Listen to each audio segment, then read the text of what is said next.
एक साइडला quarter one रिझल्टची rally, दुसऱ्या साइडला इराण अमेरिकेचं टेन्शन. मार्केट आज एकदम कन्फ्यूज आहे. का हे समजून घेऊया. तर बघा, हा जो क्वार्टर सुरू आहे, क्वार्टर वन FY27, हा एकदम इंटरेस्टिंग आहे. मागच्या क्वार्टरमध्ये Q4 मध्ये निफ्टी जवळपास 14% खाली आला होता, कारण मिडल ईस्ट मध्ये वॉर चालू होतं आणि सेंटिमेंट एकदम निगेटिव्ह झालेले होते. पण ह्या क्वार्टरमध्ये पूर्ण उलट झालेलं आहे. निफ्टी जवळपास 6.5 ते 7% वरती गेला, म्हणजे सेम रिजन मध्ये टेन्शन असूनही मार्केटनी वर उडी मारली. हे का झालं?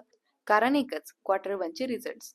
कंपनीचे नंबर चांगले येत आहेत, त्यामुळे इन्व्हेस्टर्सला कॉन्फिडन्स मिळतोय. पण आज सकाळी थोडं वेगळं पिक्चर झालंय. US आणि इराणमध्ये टेन्शन परत वाढलं आहे आणि त्याचा डिरेक्ट परिणाम ऑइल प्राइसेसवर होतोय आणि क्रूड ऑइल पण वाढतंय. आता तुम्ही विचाराल, ऑइलचा आणि स्टॉक मार्केटचा काय संबंध? सिंपल आहे. इंडियात जास्तीत जास्त ऑइल इम्पोर्ट करतो. ऑइल महाग झालं की इम्पोर्ट बिल वाढतो, रुपीवर प्रेशर येतं आणि इन्फ्लेशनचा रिस्क वाढतो. म्हणूनच आज गिफ्ट निफ्टीने सबड्यूड म्हणजेच थोडं सुस्त स्टार्ट दिली, कारण ही एकच न्यूज पूर्ण सेंटिमेंट चेंज करू शकते. आता हे सगळ्यात इंटरेस्टिंग गोष्ट, आज PSU बँक्स म्हणजे government owned banks out perform करत आहेत, पण प्रायव्हेट बँक आणि फायनान्शियल्स थोडे अंडर प्रेशर आहेत.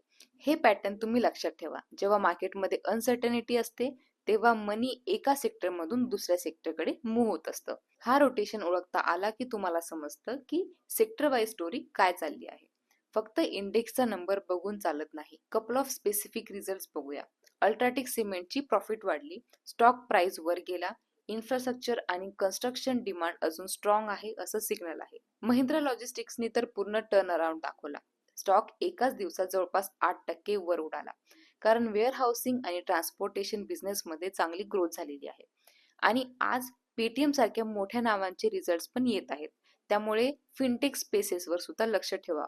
तर लक्षात काय ठेवायचंय? एक, अर्निंग सीझन मध्ये इंडिव्हिज्युअल स्टॉक स्टोरीज वर लक्ष द्या, फक्त इंडेक्सवर नाही. दुसरं, ग्लोबल न्यूज जसं ऑइल आणि जिओपॉलिटिकल टेन्शन्स तुमची शॉर्ट टर्म व्हॉलेटिलिटी एक्सप्लेन करते, पण लॉंग टर्म इन्व्हेस्टमेंटसाठी थेसिस बदलत नाही जर कंपनीची फंडामेंटल स्ट्रॉंग असतील. आणि तिसरं, सेक्टर रोटेशन समजून घ्या, कारण तेच तुम्हाला सांगतं मनी कुठे मूव्ह होतोय. अशाच मार्केट रिलेटेड न्यूजसाठी चॅनलला सबस्क्राईब करा. व्हिडिओ आवडला असेल तर लाईक आणि कमेंट नक्की करा.